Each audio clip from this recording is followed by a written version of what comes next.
Physical pendulum एक pendulum है हमारी। मैंने एक बार और यहाँ फ्रिक्शनलेस है और छोड़ दिया और ये घूम ही रहा है same without losing any energy, because कोई एनर्जी रेजिस्टेंस ही नहीं है, ये फ्रिक्शनलेस है और ये वैक्यूम है चारों तरफ। मान लो ये तो सिस्टम फिजिकल पेंडुलम की होती है, एक सिस्टम होती है जो कि हम देखते हैं और या देखे होंगे। वैसे पेंडुलम तो रिलेटेड है सिंपल हार्मोनिक ऑस्किलेशन, इन सिंपली एक हार्मोनी में ऑस्किलेट कर रही है बॉडीज, जिसकी उसकी ज़्यादातर के हम टाइम पीरियड निकालते हैं और फ्रिक्वेंसी निकालते हैं। फ्रिक्वेंसी और टाइम पीरियड यानी कितनी फ्रिक्वेंट है, यानी पर सेकंड कितनी ऑस्किलेशंस हो रही है, उसकी रोटेशन पूरी हो रही है, और कितने टाइम पीरियड क्या यानी कि एक का फॉर वन रोटेशन। लेकिन अभी हम टॉर्क और मोमेंट ऑफ इनर्शिया के रिस्पेक्ट में इसको बात करेंगे। कंटिन्यू करते हैं आज। So this is our pendulum. एक पेंडुलम की एक्सिस थी मान लो, तो मैंने पहले से पेंडुलम को खींच रखा हूँ इस तरह से, एक दिखा रहा हूँ। चलो भाई ये इस तरह हो चुकी है, तो मैं इसको ऐसे ही दिखा रहा हूँ। This is our pendulum. तो पेंडुलम को मैं जिस शक्ल में देखा हो, तो चलो मैं जो पुराने मेरे एग्जांपल्स थे, यानी कि एक रूलर का एग्जांपल था, तो रूलर की ही शक्ल में मैं दिखाता हूँ इसको, या इसको रॉड मान लो या रूलर मान लो। तो एक रूलर की शक्ल में सिंप्लीफाइड तरीके से हम देखते हैं इन चीज़ों को।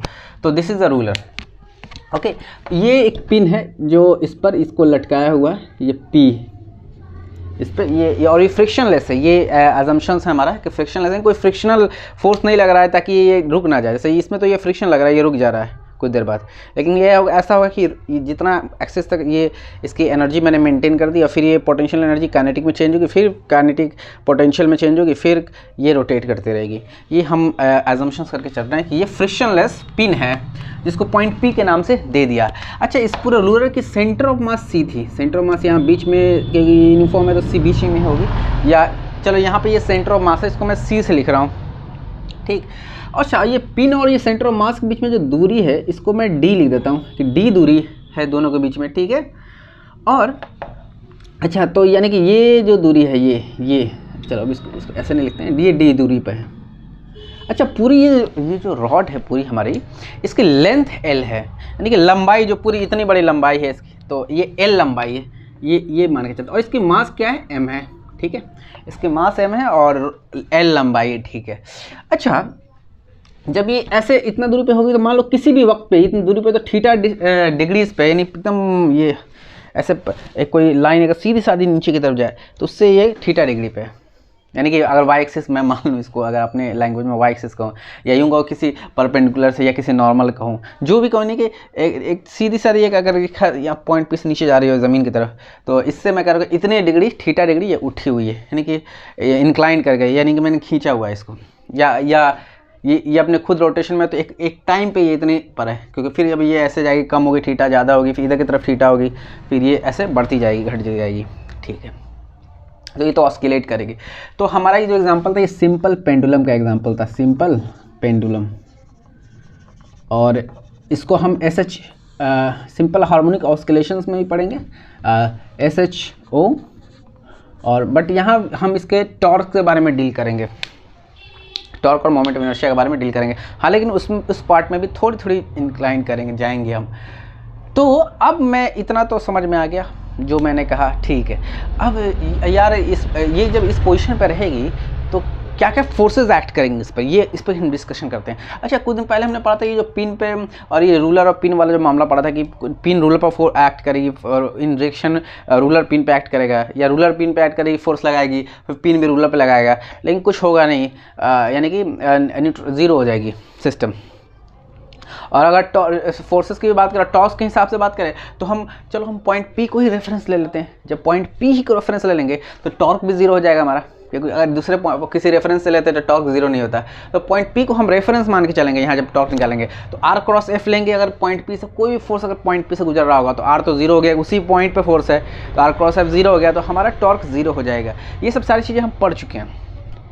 अब क्लियरली आगे फोकस की तरफ करते हैं कि हमारा एक इस पर ग्रेविटेशनल नीचे की तरफ जब ये ऐसे उठे रही होगी मान लो, या उठी हुई होगी, या किसी भी पोजीशन पे ऐसे होगी, तो नीचे की तरफ ग्रेविटी लग रही होगी, यानी उसके मास पे, टोटल मास पे यानी चलो हम अज्यूम करते हैं कि हम जैसे अजम्पशन हमारा कि सेंटर ऑफ मास एक ऐसा पॉइंट होता है जहाँ पर पूरा मास कंसंट्रेट है, ये एक बार नेचर है, उसकी ऐसी नेचुरल एक्टिविटी होती है कि ऐसा अजम्पशंस है। तो ये सेंटर ऑफ मास है, इसका मतलब इस पे mg लग रही है नीचे की तरफ, ठीक है, ग्रेविटेशनल फोर्स नीचे की तरफ लग रही है, और g एक्सेलरेशन लग रही है, यानी कि mg यही वेट है, यानी ये वो उसका फोर्स है जो ग्रेविटी खींच रही है नीचे की तरफ, यानी mass into gravitational acceleration is mg। ये लग रही है इस रूलर की सेंटर ऑफ मास पे, ठीक है। चलिए ये हमारा रूलर था। अच्छा, जब ये नीचे की तरफ लग रही है तो ये फोर्स इधर लग रही है, और यहाँ से अगर मैं कंसिडर करूँ तो ये आर क्रॉस हो जाएगा, आर हो जाएगा पॉइंट पी से रिलेटेड, आर पी यानी कि सी की तरफ ऐसे, ठीक है। इस पॉइंट से अगर कंसिडर करूँ देखूँ तो ये हो गया हमारा पोजीशन वेक्टर, ये पोजीशन वेक्टर हो गया ऐसे, और ये हमारा ये हो गया, ये फोर्स का डायरेक्शन हो गया, ठीक है। ये पोजीशन वेक्टर डायरेक्शन और ये फोर्स की डायरेक्शन हो गई। तो हमें निकालना क्या है, टॉर्क, यानी कि आर क्रॉस एफ निकालना है। हमें टॉर्क अबाउट पॉइंट सी चाहिए, यानी कि we need torque about point C which is R cross F. यहाँ हमारा एफ क्या है, mg वेट, और आर क्या है, दिस, ये डी ही तो है, यानी डी या बी मान लो, इसको जनरली बी से लिखते हैं लोग, या डी से लिखते हैं, बी से ही लिखते हैं जनरली लोग, कोई फ़र्क नहीं पड़ता नाम में क्या रखा है, मैंने डी लिखूँ या बी लिखूँ। लेकिन चलो यार एक रिवायत है तो मान के चलते हैं कि डिस्टेंस को ज़्यादातर बी से लोग लिखते हैं, मैं भी लिखता हूँ, आज डी से लिख दिया था। तो ये आर क्रॉस एफ, तो आर डी से ये हुई पोजीशन वेक्टर, ठीक है। अच्छा, तो पोजीशन वेक्टर इस तरफ है, आर इस तरफ है, और ये कि मान लो अगर ये एक्स एक्सिस है और ये वाई एक्सिस है, थीटा डिग्री पे है, पूरी 90 डिग्री पे नहीं है, थीटा यहाँ 90 नहीं है, तो ये एफ इधर की तरफ है, तो यानी कि इसका मतलब ये हो गया कि वाई एक्सिस इधर की तरफ है, तो जेड एक्सिस की तरफ टॉर्क लगेगी, यानी कि लगभग टॉर्क अंदर की तरफ लगेगी, ये डायरेक्शन अंदर की तरफ टॉर्क लगेगी। आर, अगर ये आर है, this is the R, and this is the cross F, this is अंदर की तरफ लग रही है, ये थोड़ी छोटी है, 90 नहीं है, छोटी है, अंदर की तरफ लग रही है, दिस इज टॉर्क अंदर की तरफ, डायरेक्शन तो हमें पता चल गया टॉर्क का पहले ही। अब आर क्रॉस एफ सिर्फ मैग्नीट्यूड लिख दूँ, सिर्फ मैग्नीट्यूड, आर क्या है, बी है हमारा, और mg क्या है, this is mg, this is mg is the force, mg b, mg b, ठीक है। अच्छा, लेकिन अगर हम इसमें अगर हम पूरी वेक्टोरली भी चीज़ों को लिखेंगे तो हम क्या अप्लाई करेंगे, क्योंकि आर क्रॉस एफ है और ये भी वेक्टर है, तो साइन थीटा लगाते हैं। ये उन चीज़ों ही से आई है जहाँ से इवॉल्व की हैं, कि जब जो वेक्टर्स हो उनको मल्टीप्लाई करके आउटपुट भी अगर वेक्टर आ रहा हो तो तब उसकी जो मल्टीप्लिकेशन होगी वो वेक्टर प्रोडक्ट आती है, और उसका जो देने का तरीका होता है, यानी कि उस वेक्टर को वो साइन थीटा से देते हैं। जैसे कि डॉट प्रोडक्ट, यानी कि दो वेक्टर्स गुना कर मल्टीप्लाई कर रहा हूँ और आउटपुट स्केलर आ रहा हो, जैसे वर्क का आता है, force into displacement work output scalar, तो कॉस थीटा लगाते हैं। ये चीज़ें वहाँ से इवॉल्व किया जहाँ से बेस है उसका, तो उस मैथमेटिक्स में हमें जाना नहीं है अभी, जिस वक्त गए थे उस वक्त देखना था, ठीक है। तो ये तो हमारा आ गया टॉर्क अबाउट पॉइंट सी।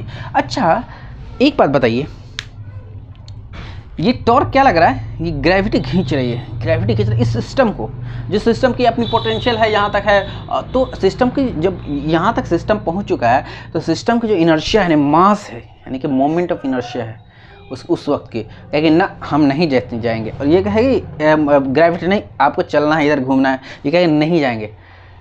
तो एक टॉर्क ये जो निकाला हमने, ये कौन सा टॉर्क है, जो ग्रेविटी लगा रही है, चलना है, क्यों, तो ग्रेविटी की वजह से लग रही है फोर्स। तो ये टॉर्क क्या लग रहा है, ग्रेविटी की वजह से, तो ये क्या है, नहीं चलना। एक और टॉर्क भी होगी इन रिएक्शन, जैसे एक रिएक्शन फोर्स होती है ना, एक टॉर्क वो भी होगी, वो रिस्टोरिंग टॉर्क होगी, वो रिस्टोरिंग टॉर्क। ये कुछ ऐसा ही है कि अब यहाँ से नहीं समझ में आया तो इसको समझो कि ये यहाँ से यहाँ चला गया, ये यहाँ से यहाँ चला गया, तो फिर वापस तो ऐसा आएगा, फिर ये वापस से आएगा। वो जो स्प्रिंग के केस में था F = -kx, तो माइनस जो लगा था ना, वो इंडिकेट करता है कि वो रिस्टोरिंग है, यानी कि हमने स्प्रिंग को ऐसे खींचा, इस पर ना हम उधर नहीं जाएंगे, अंदर की तरफ, तो वो फोर्स जो स्प्रिंग लगा रही है वो अंदर की तरफ होगी। तो उसी तरह इसकी मोमेंट ऑफ इनर्शिया, इसलिए हम पे पता है कि टॉर्क जैसे F = ma होता है ना, F = ma, तो फोर्स को हमने टॉर्क में बदल दिया, और मास को हमने मोमेंट ऑफ इनर्शिया में बदल दिया, और एक्सेलरेशन को एंगुलर एक्सेलरेशन बदल दिया। तो ये भी एक फार्मूला होती है, ये भी सॉरी, ये भी एक फॉर्मूला होती है, torque equal to moment of inertia into angular acceleration. तो यहाँ मोमेंट ऑफ इनर्शिया किसके, इस बॉडी की मोमेंट ऑफ इनर्शिया ना, मास की वजह से जो इनर्शिया क्रिएट हुई है। तो मास जब रोटेशनल केस में है तो मोमेंट ऑफ इनर्शिया कहेंगे। तो मोमेंट ऑफ इनर्शिया इस बॉडी की क्रिएट हुई है, यानी आई अबाउट पॉइंट सी हम कैलकुलेट कर रहे हैं मोमेंट ऑफ इनर्शिया। और ये अल्फा इस सिस्टम के एंगुलर एक्सेलरेशन, यानी एक्सेलरेटर सिस्टम है ना, तो इसके एंगुलर एक्सेलरेशन अल्फा, ये वो चीज़ होगी जो कि रीस्टोरिंग होगी, माइनस पिछले लगा रहे हैं। अब इन दोनों को हम डील करते हैं, इन दोनों को, ये दिस इक्वल टू दिस है, तो इसको जब इधर करेंगे, नहीं माइनस वाला को इधर लगाएंगे तो प्लस हो जाएगा, यानी B M G sine theta plus I C alpha equals to 0 हो जाएगी। दिस ये यानी कि हमारा हो जाएगा एम जी बी, यानी बी एम जी लिखो साइन थीटा। अच्छा, साइन थीटा, यहाँ थीटा को मान कर चलो अभी हल्का सा ही ब्रश, बहुत इतना हुआ है radians, theta in radians not in degrees, इतना हल्का सा बस अभी चला है, उस वक्त का कैलकुलेट करते हैं। यानी कि ये साइन थीटा का अभी बस हल्का सा डिस्प्लेसमेंट हुआ है। चलो for smaller angles, for small angle approximate कर सकते हैं, for small angles, actually for small angles जितना थीटा होता है उतना ही वैल्यू भी आ जाती है रेडियंस में। अगर जो थीटा रेडियंस में इतनी वैल्यू होगी, उतना ही वो वैल्यू जो आती है, उसकी जो वैल्यू नहीं, जो रेडियंस होता है उतना ही वैल्यू आ जाती है आउटपुट भी साइन थीटा के। तो for small angle, very small angles, ये फिर वो मैथ्स वाली बात हो गई, आ जाती। तो हम इसको सीधे थीटा लिख दिए, M G B theta equals to, sorry plus, अब ये माइनस है तो इधर में इक्वल करते हैं, यानी इसको इक्वल टू इतना लिखते हैं, उससे अच्छा है कि इसको इधर माइनस कर देते हैं, इधर कर देते हैं प्लस हो जाएगी, और plus I C alpha equal to 0। अच्छा, हम अल्फ़ा को भी चेंज कर देते हैं यार, अल्फ़ा, अच्छा अल्फ़ा हमारा क्या होता है, चलिए ये तो समझ में आ गया, ये समझ में आ गया अल्फ़ा। अच्छा, अल्फ़ा क्या होता है, जैसे एक्सेलरेशन क्या होता है, एक्सेलरेशन क्या होता है, D V by D T होता है, अरे बोल। और फिर वेलोसिटी क्या होती है, यानी कि 2 बार डिफ्रेंशिएट कर दिया, D by D T S या एक्स लिख दे, जो भी लिख रहे डिस्प्लेसमेंट को। तो अच्छा, इस पूरे सिस्टम को हम वी डॉट लिख सकते हैं सिम्बॉलिकली, और इसको एक्स डबल डॉट लिख सकते हैं, 2 बार डिफरेंशिएट किया, यानी कि एक्सेलरेशन को या तो वी डॉट लिखो या एक्स डबल डॉट लिखो। उसी तरह अल्फ़ा को या तो ओमेगा डॉट लिखो या थीटा डबल डॉट लिखो, यानी कि थीटा को D by D T theta omega हो गई, फिर D by D T omega alpha हो गई। ये वैसा ही जैसे ये हो गई, तो हम इसको अल्फ़ा की जगह पर थीटा डबल डॉट लिख सकते हैं, ठीक है। अच्छा, हम ये क्या करते हैं कि आईसी से डिवाइड कर देते हैं, इसको आईसी से डिवाइड कर देते हैं, यानी चारों तीनों सब आईसी, ये तो 0 तक 0 खत्म होगा, आईसी तो उड़ गया और ये आईसी डिवाइड हो गई, ये हो गई। ये जो फॉर्मूला है यार, ये जो थीटा डबल डॉट यानी 2 बार डिफरेंशिएट किया plus theta into M G B by C. अब ये कोई कांस्टेंट है, क्योंकि मास कांस्टेंट, इनर्शिया कांस्टेंट है, ग्रेविटी कांस्टेंट है, बी एक लेंथ हमारा कांस्टेंट है, यानी कि सेंटर से उसकी दूरी पिन की। तो ये एक फार्मूला वो है जो किसी सिंपल हार्मोनिक ऑस्किलेशन का इक्वेशन होता है, equation of simple harmonic oscillation. ये कैसे आ गया भाई, सिंपल हार्मोनिक ऑस्किलेशन का ये इक्वेशन कैसे आप कह दिए? तो जब सिंपल हार्मोनिक ऑस्किलेशन पढ़ रहे होंगे, जब उसको डेरिवेशन कर रहे होंगे, तो यही इक्वेशन आएगा, यही आएगा जी।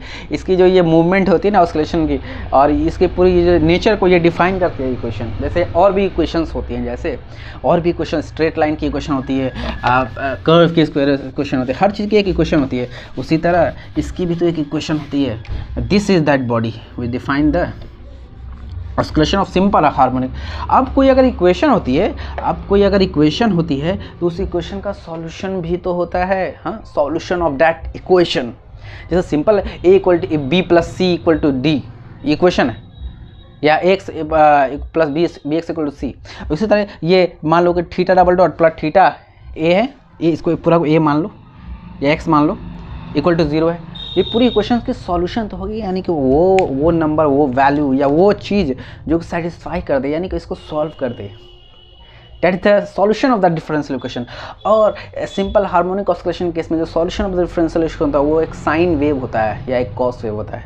अभी क्या होता है, ये अलग चीज़ है, ये बहुत सिंप्लीफाइड लैंग्वेज में मैंने बोला है। इसका जो सॉल्यूशन होगा it will be given in the next, उस चैप्टर में उस हिसाब से करेंगे, अभी तो फिर बहुत लंबा खींचेगा। But that solution I am writing just directly, that solution of that this differential equation is theta at any time T, यानी ये जो थीटा है किसी समय में, अब जैसे इस वक्त में तो यहाँ पर है, कुछ समय में यहाँ होगा, कुछ ये थीटा अलग अलग होगा ना, अलग अलग समय में, इस क्योंकि ये तो ऑस्किलेट कर रहा है ना, तो थीटा टी लिखते हैं किसी समय में थीटा, किसी समय में थीटा, यानी कि अब यहाँ पर भी आप कहेंगे सर यहाँ टी कर दीजिए ना, कोई दिक्कत नहीं, यहाँ कर दे, तो ये जनरल फॉर्म लिखा हूँ मैं, इसीलिए मैंने लिखा है यहाँ पर, या यहाँ थीटा टी कर सकता था मैं किसी समय में।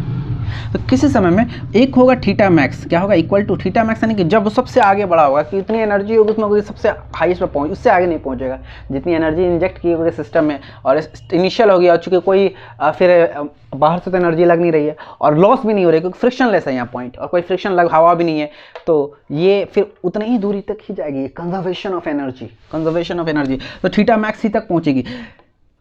कॉस, अगर कॉस वेव की तरह ले रहे हैं, साइन है तो साइन वेव, इसके सॉल्यूशन में डीप में बात करेंगे आगे। Cos omega, omega angular velocity नहीं है बल्कि एंगुलर फ्रीक्वेंसी है, जैसे हम बहुत सारी चीज़ों को वी से वोल्टेज भी लिखते हैं, वी से वेलोसिटी भी लिखते हैं, वही बात है, ये actually this is a frequency, how frequent omega, आपको फ्रीक्वेंसी को तो एफ से क्यों नहीं लिखे, हाँ यार जैसे मैंने हर जगह चेंज किया है ना एंगुलरली, हमने वेलोसिटी को एंगुलर वेलोसिटी में, हमने एक्सेलरेशन को एंगुलर एक्सेलरेशन में, हमने फोर्स को टॉर्क में बदल दिया, हमने इनर्शिया को मोमेंट ऑफ इनर्शिया में बदल दिया, हमने सब चीज़ को बदला, उसी तरह हमने फ्रीक्वेंसी को भी बदल दिया एंगुलर फ्रीक्वेंसी में। लेकिन कैसे बदला, 2 पाई के हिसाब से, 2 पाई कांस्टेंट आया इसमें। Actually how it is changing, actually in one frequency means what, cycles per second, frequency means cycles यानी how much rotation, how much, एक बार पूरी, या इसको ऐसे समझो ये पूरी एक 360 डिग्री, तो 1 साइकिल इन 1 सेकेंड, बट एक साइकिल जब कंप्लीट करते हो 360 डिग्री कंप्लीट करती है, यानी 2 पाई रेडियंस कंप्लीट करती है, कितने रेडियंस, 2 पाई रेडियंस कंप्लीट करती है 1 सेकेंड में।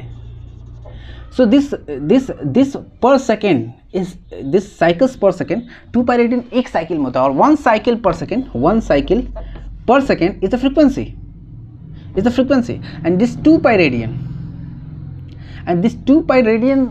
and this degrees in this whole is called this system को हम फिर लिख देंगे 2 pi omega, sorry omega equal to 2 pi f, this whole system is written like this, omega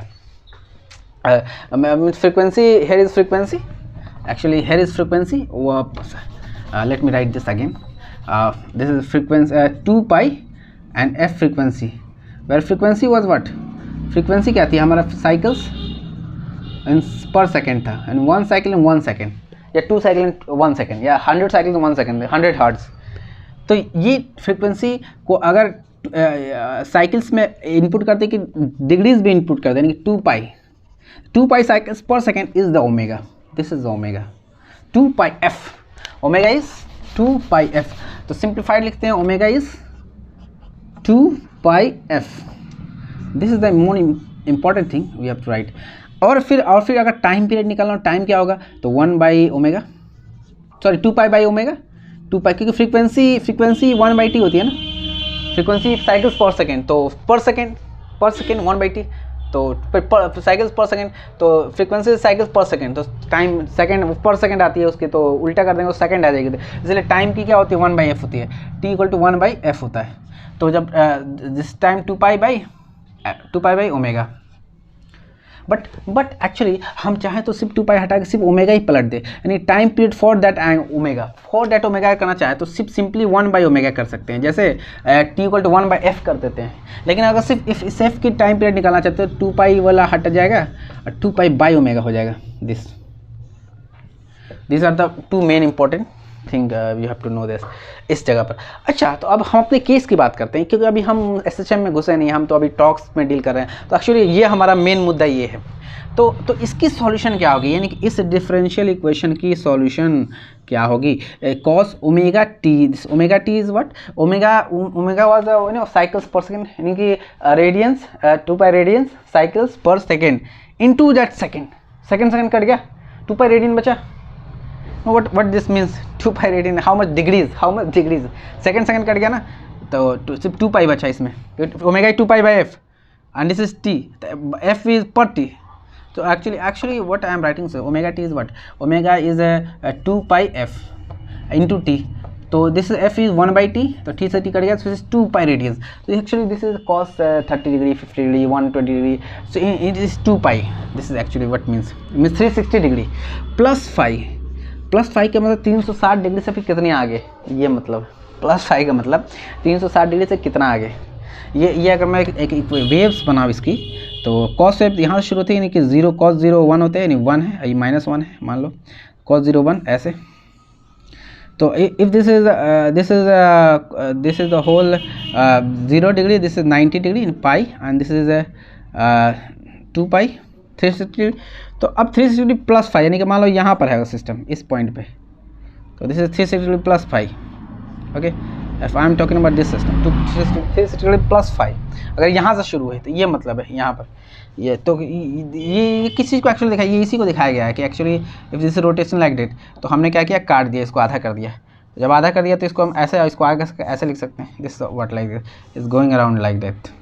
इसी सिम्प्लीफिकेशन ऑफ इसको मैंने आगे वेव के फॉर्म में दे दिया। एक बहुत बड़े साइंटिस्ट ने कहा था कि पूरी दुनिया को हम सिर्फ फ्रीक्वेंसी, एनर्जी और वाइब्रेशन में बता सकते हैं। ये बहुत ही बेसिक चीज़ें हैं, तो विल गेट रिपीटेड। हाँ, तो सॉल्यूशन पे आ गए, +5, ये हमारा सॉल्यूशन हो गया, ये हमारा सॉल्यूशन हो गया। This is the solution of this differential equation. अच्छा, अब थोड़ी सी आखिरी बात। अच्छा, इसकी मोमेंट ऑफ इनर्शिया क्या होगी? अच्छा, इसकी मोमेंट ऑफ इनर्शिया क्या होगी? इसकी सिस्टम की मोमेंट ऑफ इनर्शिया क्या होगी? अरे एक तो एक सिलेंडर की तरह लग रहा है ना, या लंबा रॉड की तरह जो बीच से एक्सेस घुसा रहा हूँ। तो moment of inertia about point C is 1/12, अगर 1/12 ml स्क्वायर, ठीक है। अच्छा, अबाउट पॉइंट अगर ये पी लेते तो प्लस अगर ये एक्सिस एक एक्सिस लो, तो एक ये पैरेलल एक्सिस लो, तो M B square, M B अगर ये है तो distance B square. This was the, हमें पता था पहले से मोमेंट ऑफ इनर्शिया के बारे में, पैरेलल एक्सिस थ्योरम से निकाला, ठीक है। अब मेरा असल सवाल आता है, एसएचएम के में घुसते हैं कि हाँ, what is the this omega. Actually ये जो है ना mgb by I C, this is the omega. ये जो हमने लिखा है ना mgb बाई आई सी, इसको अगर अंडर रूट कर देना, ये ओमेगा की वैल्यू देगी। कैसे देगी भाई? कैसे आपने कह दिया ओमेगा देगी? अच्छा, ये बता भाई, ये mgb ये mg क्या है, m क्या है, ये बता। अच्छा, आईसी क्या होती है? मोमेंट ऑफ इनर्शिया होती है, आईसी मोमेंट ऑफ इनर्शिया होती है, ठीक है। और ये क्या होती है? एमजीबी क्या है? टॉर्क है। हाँ, यानी कि अगर मैं लिखता हूँ torque by moment of inertia, torque क्या होती है? आर क्रॉस एफ होती है, जनरल सिंपल भाषा में कहता हूँ। और ये क्या होता है? एम आर स्क्वायर होती है, ठीक है, एम आर स्क्वायर होती है, ठीक है। अच्छा, एफ को एम ए लिख सकता हूँ, ठीक है, एम ए लिख दिया, ठीक है। अच्छा, ये एम आर स्क्वायर होती है, आर से एक आर कट गया, ठीक है, एम से एम गया। एक्सेलरेशन को मीटर पर सेकेंड होता है, स्क्वायर मीटर पर सेकेंड स्क्वायर। और ये क्या, आर क्या होता है? मीटर स्क्वायर होती है, ठीक है। तो ये 1 मीटर से एक मीटर कट जाएगी। तो generally actually what I am trying to tell, ये जो पूरी आएगी ना, ये पूरी आएगी रूट अंडर, यानी कि एक्चुअली ओमेगा की ये ओमेगा जो torque bye moment of inertia करेंगे, तो सिंपली पर सेकेंड ही आ जाएगी, ये पर सेकेंड ही वैल्यू देगी। ये कैसे देगी मैं अभी बता देता हूँ, ये तो हाथ मेरी नहीं पहुँच रही है। दिस इज ओमेगा इज, पहले तो ये बता दो ओमेगा ये टॉर्क होगी, यानी कि M G B by I C, ठीक है।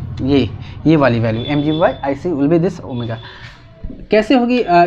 ये तो होगी, कैसे होगी?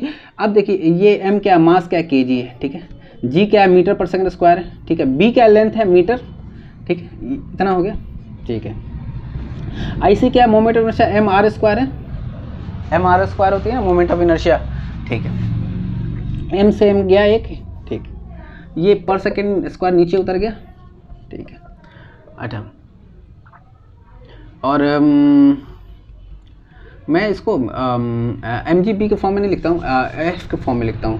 जैसे तो मैंने आर क्रॉस एफ लिखा था, so this is torque and this is I C को एम आर स्क्वायर लिखा था, ठीक है। और एफ को एम एफ एम ए वहाँ से तो एक्सेलरेशन लिख सकता हूँ, ठीक है। तो एम से एम कट गया, ठीक है, एक आर से एक आर गया तो ए बाई आर हो गया, ठीक है। और एक्सेलरेशन का मीटर पर second square by metre, metre से मीटर कट गया, फिर पर सेकंड स्क्वायर बचा और फिर अंडर रूट का गया तो 1/सेकंड बचा। तो दिस 1/सेकंड इज व्हाट, 1/सेकंड is frequency in cycles per second. So this how we get this answer. तो ये हमारा सही है, ये हमारा सही है। इसको थोड़ी डार्क में लिखो, ओमेगा, हाँ यस ये सही है, mg/b/ic, ठीक है। अच्छा ये हमारा ic अभी क्या है, 1/12 ml² mb² है, ठीक है। mg/ic क्या है, ये है।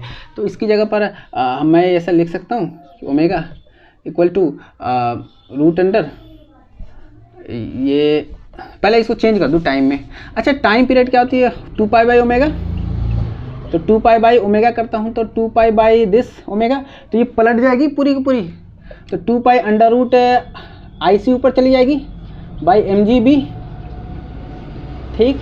अच्छा ये IC में वैल्यू रख दो, IC की वैल्यू तो 1/12 ml² प्लस mb², m से m दोनों में कट गया तो सिंपली इसकी वैल्यू हो जाएगी 2π रूट अंडर, m वाली वैल्यू ख़त्म हो जाएगी तो तो 1/12 l² plus b² by gb, this will be the time period. Hope you are doing well. It is the toughest part as you see in for the first year. Thank you. Ask me questions if you have anything.